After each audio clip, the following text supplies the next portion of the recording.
Hello everyone, this is CS Vikram Sirohi and welcome to Affordable Classes. CSCT की class में आज हमारा एक नया चैप्टर शुरू होगा लीगल एप्टीट्यूड के अंदर। लीगल एप्टीट्यूड के अंदर हम एक नया चैप्टर शुरू करेंगे। चैप्टर का नाम है law relating to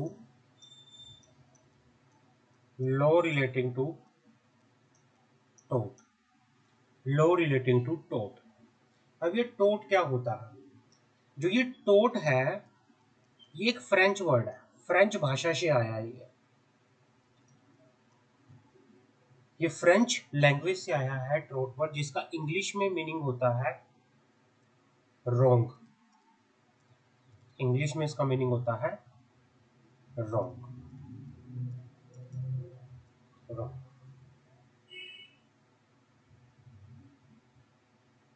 the word टोट is derive from the Latin word. और जो वर्ड टोट है, ये टोट वर्ड जो है it is derive from the Latin word totem. Totem Latin word totem से है। टोट का मतलब होता है रोग। टोट का मतलब होता है रोग। अब क्या होता है, टोट को हम बोलते हैं, टोट मीन्स रॉन्ग।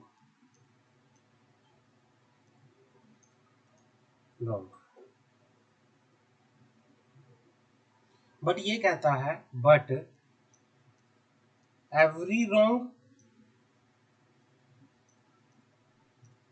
और wrongful act,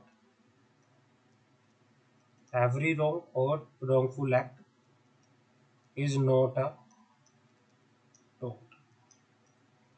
ये कहना चाह रहा है कि हर कोई गलत काम टोट नहीं होता। वैसे तो टोट का मतलब क्या होता है, गलत होता है, लेकिन हर कोई गलत काम टोट नहीं होता। दो तरह के रोंग होते हैं। एक होते हैं सिविल रोंग, एक होते हैं क्रिमिनल रोंग। दो तरह के रोंग होते हैं, एक होते हैं सिविल रोंग, एक होते हैं क्रिमिनल रोंग।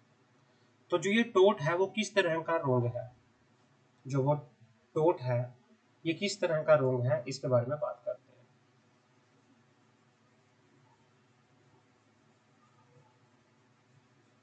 हमने जो बात करी कि भाई जो रोंग है दो तरह का होता है। जो ये रोंग होता है ये दो तरह का होता है। एक होता है सिविल रोंग, एक होता है क्रिमिनल रोंग। अब मैं सिविल जो टोट है वो एप्लीकेबल होता है, एक तरह से टोट जो होता है सिविल रोंग होता है। मतलब अगर जहां पे कोई सिविल रोंग हुआ है वहां पे ही जो टोट से रिलेटेड लॉ है एप्लीकेबल होगा। क्रिमिनल रोंग के केस में ये एप्लीकेबल नहीं होगा, है ना। रोंग इन लॉ प्राइवेट लॉ भी हो सकता है, पब्लिक भी हो सकता है। अब बात करते हैं ब्रॉडली स्पीकिंग पब्लिक रोंग क्या होता है। Public wrong are the violation of public law, hence amount to be offense against the state, while private wrong are the breaches of private law, wrong against individual. Public wrong or crime are those wrong which are made punishable under the penal belonging to the public law group. अब टोट की मैं बात करता हूँ, यहाँ तक clear है। अब मैं टोट की बात करता हूँ। टोट क्या है, जैसे हमने बात किया टोट जो है एक क्या है, मीन अ सिविल रॉन्ग। क्या अगर आपसे कोई पूछे कि क्या टोट एक क्रिमिनल रोंग है, टोट एक क्रिमिनल रोंग नहीं है, ये एक सिविल रोंग है। लेकिन सिविल रोंग में भी अगर इनको छोड़ दिया जाए, ब्रीच ऑफ कॉन्ट्रैक्ट तोड़ दिया जाए, ब्रीच ऑफ कॉन्ट्रैक्ट या फिर ब्रीच ऑफ कॉन्ट्रैक्ट या फिर breach of trust. Breach of contract या ब्रीच ऑफ ट्रस्ट को अगर हम छोड़ दें, बाकी जितने भी सिविल लॉ सिविल रोंग होते हैं वो टोट बोला जाएगा। टोट, ब्रीच ऑफ कॉन्ट्रैक्ट और ब्रीच ऑफ ट्रस्ट, एक तरह से ये सिविल रॉन्ग है, लेकिन इनके ऊपर लॉ ऑफ टोट एप्लीकेबल नहीं होता। अगर आपसे कोई पूछे कि क्या ब्रीच ऑफ कॉन्ट्रैक्ट या ब्रीच ऑफ ट्रस्ट के ऊपर ये जो लॉ है टोट वाला, ये एप्लीकेबल होता है या नहीं होता, आप बोलोगे वैसे तो ये सिविल रॉन्ग है, लेकिन इनके ऊपर लॉ ऑफ टोट एप्लीकेबल नहीं होता। क्लियर है? समझ आ गए? अब बात करते हैं, अगर अगर आपसे कोई पूछ सकता है कि भाई टोट की डेफिनेशन कहाँ बता रखी है, कहाँ लिखी हुई है टोट की डेफिनेशन, तो जो टोट की डेफिनेशन है उसको बताया गया है सेक्शन 2 क्लोज एम के अंदर। जो टोट की डेफिनेशन है उसको बताया गया है सेक्शन 2 क्लोज एम के ऊपर ऑफ द लिमिटेशन एक्ट 1963। जो हमारा लिमिटेशन एक्ट 1963 है, सेक्शन 2 क्लोज एम के अंदर हमारे टोट की डेफिनेशन बता रखी है। टोट क्या कहता है इसमें? इसमें कहता है टोट means a civil wrong but which is not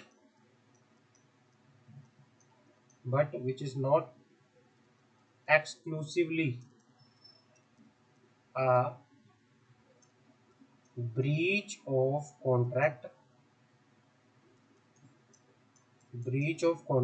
or a breach of trust. तो क्या है? ब्रीच ऑफ कॉन्ट्रैक्ट नहीं है, ब्रीच ऑफ ट्रस्ट नहीं है। क्लियर? यहां तक समझ आ गया?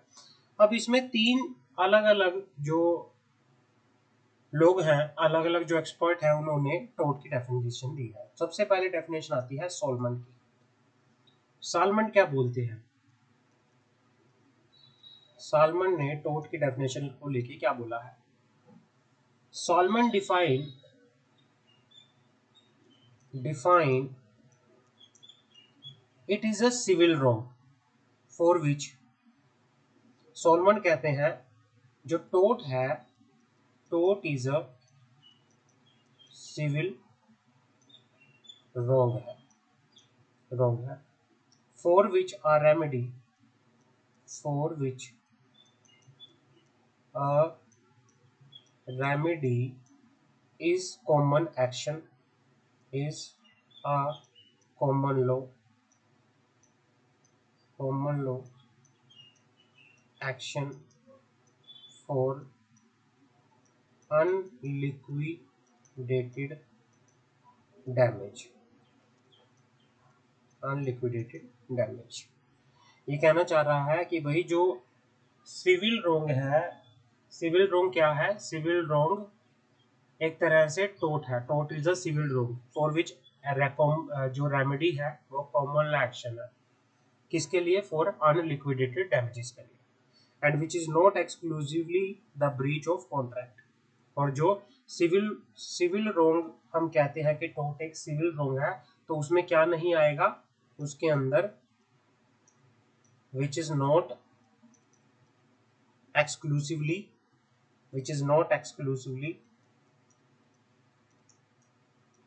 breach of contract और breach of trust। ये कहना चाह रहा है कि tort is a civil law for which a common action for unliquidated damages, जिसके लिए क्या है? अनलिक्विडेटेड डैमेजेस के लिए आपको रेमेडी मिलेगी। बट इसके अंदर क्या नहीं आएगा? इसके अंदर ब्रीच ऑफ कॉन्ट्रैक्ट नहीं आएगा, ब्रीच ऑफ ट्रस्ट नहीं आएगा। समझ आ गई? फ्रेशर क्या कहता है? फ्रेशर क्या कहता है? फ्रेशर ने बोला है, आगे बढ़ते हैं।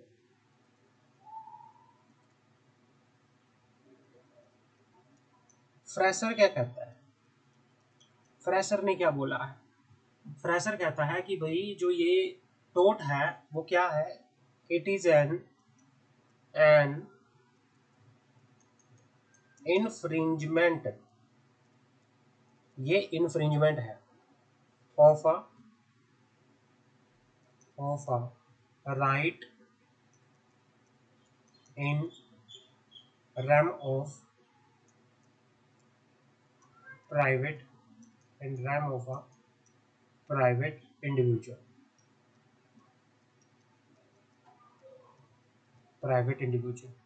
Giving a right of compensation.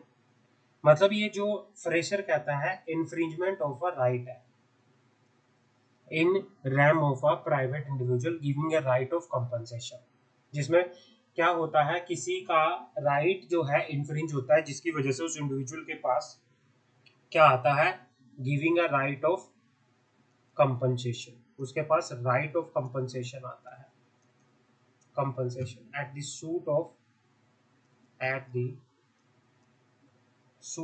The injured party, suit of the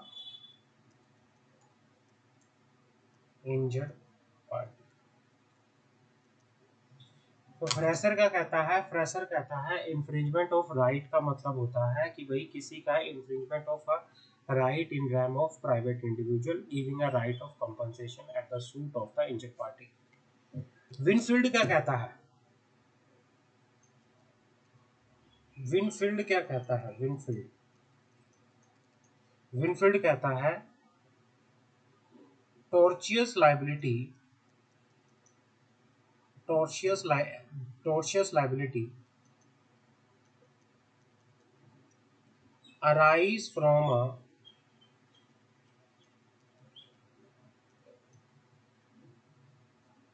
breach of duty, breach of duty। जो टॉर्चियस लाइबिलिटी है वो अराइज होती है ब्रीच ऑफ ड्यूटी से, जिसको प्राइमरली फिक्स किया गया है by the law, primarily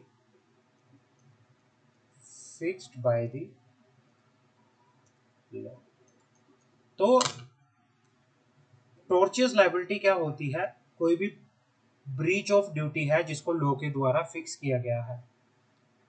the duty is toward person generally and is a breach is a redressable by the action for unliquidated damages।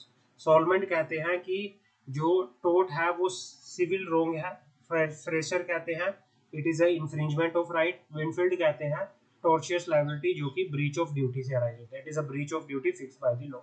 Winfield ने कहा है कि भाई it is a breach of duty, breach of duty fix by the law. Winfield ने ये कहा, जिसके अब जो जिसकी वजह से क्या होता है आपको डैमेज होती है और उसके अगेंस्ट आप क्या कर सकते हो, एक्शन ले सकते हो। फ्रेशर कहते हैं it is an infringement of right, infringement of right. Salmond कहते हैं it is a civil wrong, Salmond कहते हैं it is a civil wrong. तो ये क्या होता है, it is a introduction. Clear है, आगे बढ़ते हैं।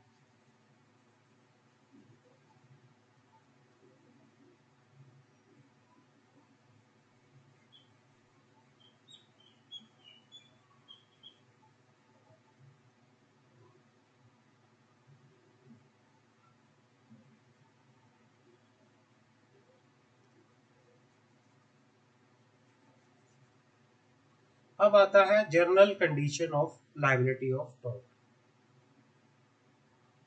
What are the general condition of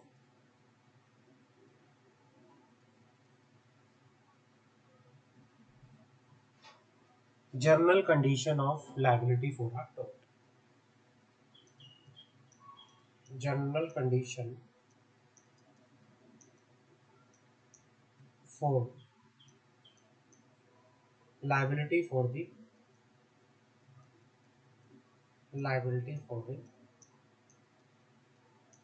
tort। क्या कंडीशंस हैं कि भाई टोट की लाइबिलिटी कब अराइव होती है, यहां से पढ़ेंगे। यहां से भाई टोट की लाइबिलिटी जो ये रॉन्गफुल, जो ये सिविल रॉन्ग है, इसकी लाइबिलिटी कब अराइज होती है। पहला, रॉन्गफुल एक्ट और ओमिशन ऑफ द डिफेंडेंट। पहली कंडीशन क्या है कि भाई किसी डिफेंडेंट का मतलब, डिफेंडेंट का मतलब होता है जिसने गलत किया है, वो क्या करता है, wrongful act or omission of the defendant। पहली तो ये चीज हो गई कि भाई टोट के अंदर क्या होता है, रोंगफुल एक्ट होता है, omission होता है डिफेंडेंट का। दूसरा क्या होता है, दूसरा इसमें होता है the wrongful act must result in causing legal damage। भाई उस गलत काम करने की वजह से आपको एक लीगल डैमेज हुआ है, उस गलत काम करने की वजह से आपको एक क्या हुआ है, लीगल डैमेज हुआ है, कोई नुकसान हुआ है। तीसरा, the wrongful act the wrongful act must be of such a nature has to give rise to legal remedy, has to give right to legal remedy। और क्या होगा, पहले यहाँ पे क्या है, wrongful act है, कोई wrongful omission है। दूसरा यहाँ पे क्या है कि भाई उसकी वजह से आपको लीगल डैमेज हो रहा है। और तीसरा आपके पास क्या है कि भाई उस लीगल डैमेज के अगेंस्ट आपके पास क्या है, एक लीगल रेमेडी है, आपके पास क्या है, लीगल रेमेडी है। तो ये यही चीज है कि भाई यहाँ पे अगर एक पार्टी ने आपके साथ कोई रॉन्गफुल एक्ट किया है, आपका रॉन्गफुल एक्ट हुआ है, किसी भी तरह से आपका जो, किस तरह से हो सकता है, आपका रेपुटेशन खराब हुई है, आपकी फ्रीडम, आपकी सेफ्टी में कोई नुकसान हुआ है ना। तो इस तरह से सारा क्या हुआ है, कोई लॉन्गफुट एक्ट हुआ है, उस लॉन्गफुट एक्ट की वजह से क्या हुआ है, कोई डैमेज हुआ है, कोई लीगल क्या हुआ है, डैमेज हुआ है। अब लीगल डैमेज क्या होता है, यहाँ पे लीगल डैमेज का मतलब क्या होता है, लीगल डैमेज। अब हम बात करते हैं लीगल डैमेज की। Legal damage, not every damage is damage in the eyes of law. यहाँ पे कहता है कि भाई लॉ की नजरों में, लॉ की नजरों में हर तरह का नुकसान नुकसान नहीं होता। ये आपको ध्यान रखना है, हर तरह का नुकसान जो होता है वो नुकसान नहीं होता। तो कौन से नुकसान को इसमें कंसिडर किया जाएगा, कौन से डैमेज को इसमें कंसिडर किया जाएगा। In other word, there should be a legal injury और इन्वेजन ऑफ लीगल राइट। भाई किसी डैमेज की वजह से, किसी नुकसान की वजह से आपको क्या हुई है, आपको एक लीगल इंजरी हुई है, एक लीगल इंजरी हुई है, इंजरी हुई है, या फिर आपका कोई राइट जो है इन्फ्रिंज हुआ है, आपका राइट इन्फ्रिंज हुआ है, इन्फ्रिंजमेंट ऑफ राइट। या तो आपको एक लीगल इंजरी हुई है या फिर आपका राइट इन्फ्रिंज हुआ है। आगे बात करते हैं। इन the absence of infringement of legal right, action does not lie. In the absence of infringement of legal right, ये कहना चाह रहा है कि भाई अगर इन्फ्रिंजमेंट ऑफ लीगल राइट की वजह से, in the absence of infringement of legal right, an action does not lie, action जो है वो लाई नहीं होता। Also where there is infringement of right, action lie. ये कहना चाह रहा है इन दी एब्सेंस ऑफ, अगर, अगर ये कहना चाह रहा है कि अगर आपको कोई लीगल इंजरी नहीं हुई, अगर आपको कोई लीगल इंजरी नहीं हुई या आपका राइट इन्फ्रिंज नहीं हुआ, तो आपके पास एक्शन लेने का राइट नहीं है। इसके लिए हमारे पास दो प्रिंसिपल है, two maximum. Legal remedy, legal damage को कंसीडर करने के लिए कि हम किस डैमेज को लीगल डैमेज कंसीडर करेंगे। एक होती है डैमेज, एक होती है लीगल डैमेज। लॉ की नजरों में जिसको डैमेज कंसीडर किया जाता है वो होती है लीगल डैमेज। अब इसके लिए दो प्रिंसिपल है, टू मैक्सिमम है, टू मैक्सिमम है। इसके लिए दो चीजें हमें ध्यान रखनी है। पहला आता है हमारे पास डैमनम सीने इंजूरिया, और दूसरा आता है इंजूरिया सीने डैमनम। डैमनम का मतलब होता है, डैमनम का मतलब होता है डैमेज, डैमेज। सीने का मतलब होता है विदाउट, इंजूरिया का मतलब होता है इंजरी, इंजरी। तो ये बन जाएगा damage without injury, damage without injury. Damnum means harm, loss, damage in respect of money, comfort, health. Injuria मतलब infringement. And the maximum mean, और यहाँ पे क्या होता है, the maximum means that in given case a man may have suffer damage and yet have no action in tort because the damage is not an infringement in interest protected by the law। भाई आपको कोई damage हुई है लेकिन आपको किसी तरह की कोई इंजरी नहीं हुई है, आपका कोई लीगल राइट वहां पे हार्म नहीं हुआ, तो यहाँ पर under the tort of law इसको कंसीडर नहीं किया जाएगा, ये टोर्ट नहीं होगा। एग्जाम्पल लेता हूँ, अगर आपको कोई डैमेज हुई है, अगर आपको कोई डैमेज हुई है लेकिन उस डैमेज की वजह से आपका, आपके लीगल राइट में, आपके लीगली मतलब आपको किसी तरह की इंजरी नहीं हुई, डैमेज की वजह से आपको लीगली कोई इंजरी नहीं हुई, तो उसको कैसे कंसीडर किया जाएगा, डैमनम सिम इंजरिया। डैमनम सिम इंजरिया कहता है कि भाई अगर कोई किसी तरह से आपको क्या होता है, ऐसे डैमेज होता है विदाउट एनी इंजरी, तो उसे बोला जाता है डैमनम सिम इंजरिया। और इसको under the law of tort as a tort इसको कंसिडर नहीं किया जा सकता। मान लो आपके एरिया में सिर्फ आपकी शॉप थी, मिस्टर ए था, सिर्फ उसकी शॉप थी, उसका लोग सभी उसी से माल खरीदते थे। अब दूसरी शॉप वहां पे एक और ओपन होगी, या बी ने शॉप ओपन की है, भाई खोल सकता है, अब लोग उससे भी माल खरीदते, जिसकी वजह से आपको थोड़ा सा लॉस होना शुरू हो गया। अब ये तो नहीं है कि आप एक के खिलाफ केस फाइल कर दो कि भाई मुझे तो लॉस हो रहा है, और एक ही, क्योंकि यहाँ पे आपको लॉस हो रहा है, आपको डैमेज हो रही है, लेकिन इसकी वजह से आपका लीगल जो राइट है उसको आपको कोई हार्म नहीं हो रहा। भाई बी के पास भी राइट है, वो भी कर सकता है, तो इसको हम under the law of tort क्या नहीं मानेंगे, under the law of tort इसको हम इंजरी नहीं मानेंगे, under the law of tort इसको एक तरह से टोर्ट कंसीडर नहीं किया जाएगा। क्लियर है, समझ आ गई। आगे बात करते हैं इंजूरिया सीने डैमना। अब हमारे पास आता है क्या होता है इंजूरिया सीने डैमना, इंजरी विदाउट डैमेज। इंजूरिया सीने डैमनम क्या होता है, इंजूरिया सीने डैमनम होता है इंजरी विदाउट डैमेज। अब इंजरी विदाउट डैमेज क्या होता है बात करते हैं,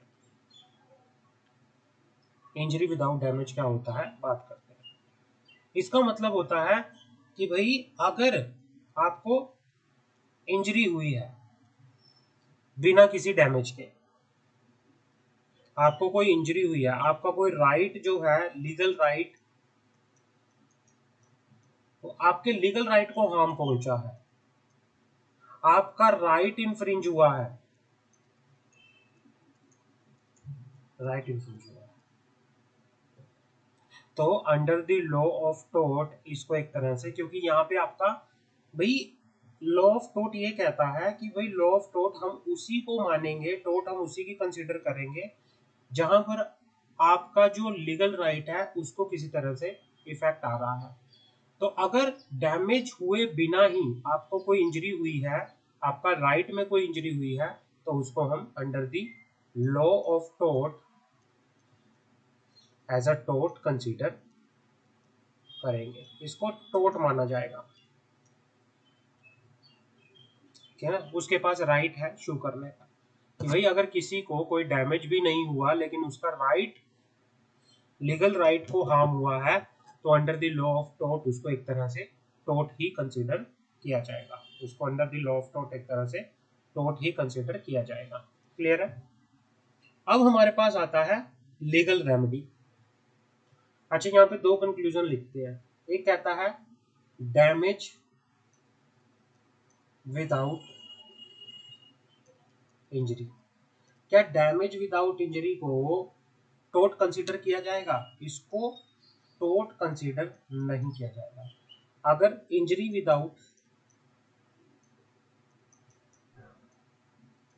डैमेज, भाई देखो, आपको टोट सिर्फ तभी कंसीडर करना है कि किसी गलत काम होने की वजह से, किसी सिविल रॉन्ग होने की वजह से आपका लीगल राइट पे क्या आ रहा है, हार्म आ रहा है, आपका राइट इन्फ्रिंज हो रहा है, आपके राइट को नुकसान हो रहा है, तो इंजरी विदाउट डैमेज को हमेशा हम टोट में कंसीडर करेंगे, इसको करेंगे, दिस इज टोट में कंसीडर किया जाएगा।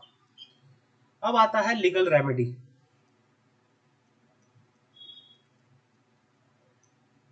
लीगल रेमेडी, अब बात करते हैं लीगल रेमेडी की। The third condition of liability of टोट इज लीगल रेमेडी। क्या होता है? This means that to constitute a टोट the wrongful act must come under the law. The main remedy for the tort is action for the unliquidated damages, although some other remedies. तो ये कहना चाह रहा है कि अगर किसी को नुकसान हुआ है, किसी गलत काम होने की वजह से किसी को नुकसान हुआ है, तो वो अपने नुकसान की भरपाई के लिए केस फाइल कर सकता है, एक्शन ले सकता है। आपको कौन कौन सी, आप इंजेक्शन भी ले सकते हो, कोई गलत काम कर रहा है, कोई सिविल रॉन्ग कर रहा है, आप उसको रोक भी सकते हो, इंजेक्शन भी ले सकते हो कोर्ट से, आपके पास लॉ के अंदर रेमेडी है। तो सबसे पहले क्या होना चाहिए, यहाँ पे कोई रॉन्गफुल एक्ट होना चाहिए। टोट के लिए क्या कंडीशन होनी चाहिए? टोट के लिए सबसे पहले होना चाहिए रॉन्गफुल एक्ट, दूसरा लीगल डैमेज, तीसरा legal remedy.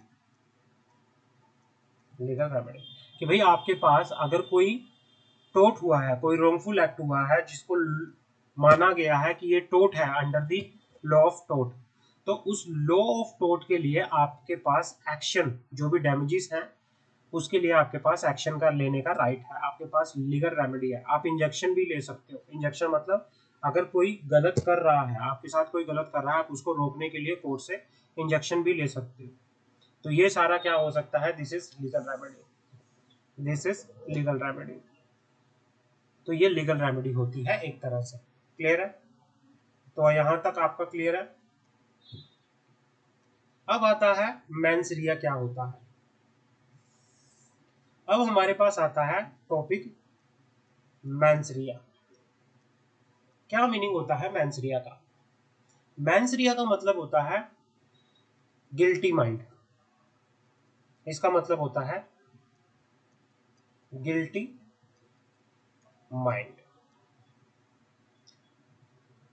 How far a guilty mind of person is required for the liability of tort under the law of tort, under the law of tort ये कहना चाह रहा है कि अगर कोई गलत कर रहा है तो उसका माइंड के अंदर कितना गिल्ट होनी चाहिए, कितना गिल्टी होना चाहिए, गिल्टी माइंड, कि भाई कितना गिल्टी होना चाहिए। The general principle line the maximum actus non fact. यहाँ पे एक प्रिंसिपल आता है ऑक्टस नॉन फैसिट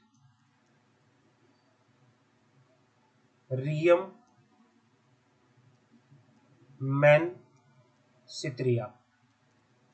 यहाँ पे एक प्रिंसिपल आता है ऑक्टस नॉन फैसिट रियम निसी मैन सित्रिया। इसका मतलब होता है act itself create no guilt in the absence of guilty mind.